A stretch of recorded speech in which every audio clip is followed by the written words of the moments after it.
외도의 트라우마는 외상 트라우마입니다. 우리가 일반적으로 살아가면서 받는 스트레스와 상처의 크기가 마이너스 10이라고 볼 때 외상 트라우마는 마이너스 10만 이상입니다.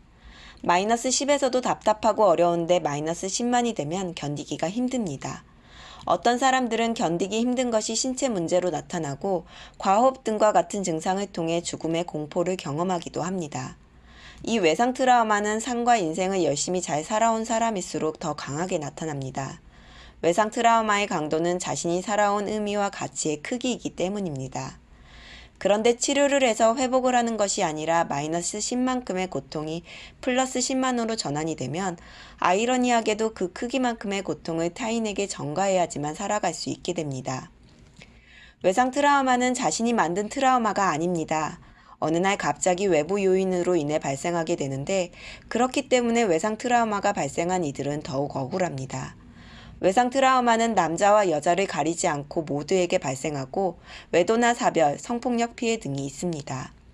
이때 성폭력 피해의 경우 범죄이기 때문에 가해를 한 대상과 회복을 하고자 하는 개념이 존재하지 않습니다. 사별은 회복을 하고자 하는 상대가 더 이상 존재하지 않고 사라져 버렸습니다. 그런데 외도의 경우 회복을 해야 하는 배우자가 존재합니다.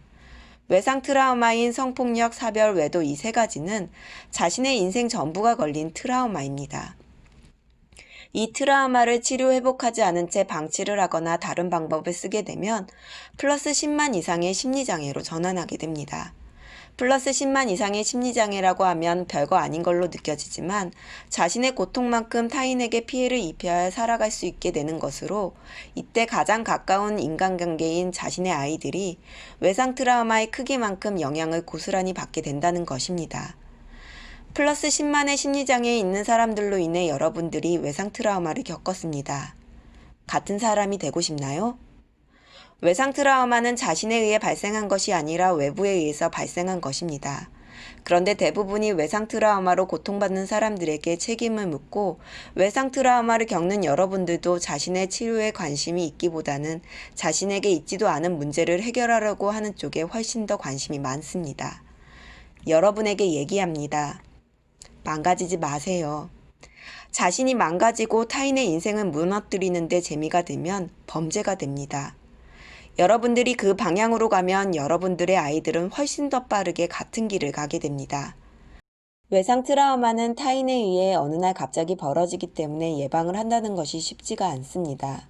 그러나 만약 외상 트라우마를 겪고 자신이 치료를 하게 되면 적어도 자신의 아이들을 보호할 수 있게 되고 여러분이 등대 역할을 해줄 수 있게 됩니다. 외상 트라우마의 치료는 자신의 외상 트라우마를 없애고 행복 능력을 만들 수 있으며 내 자녀에게도 외상 트라우마를 예방할 수 있도록 만들어줄 수 있습니다.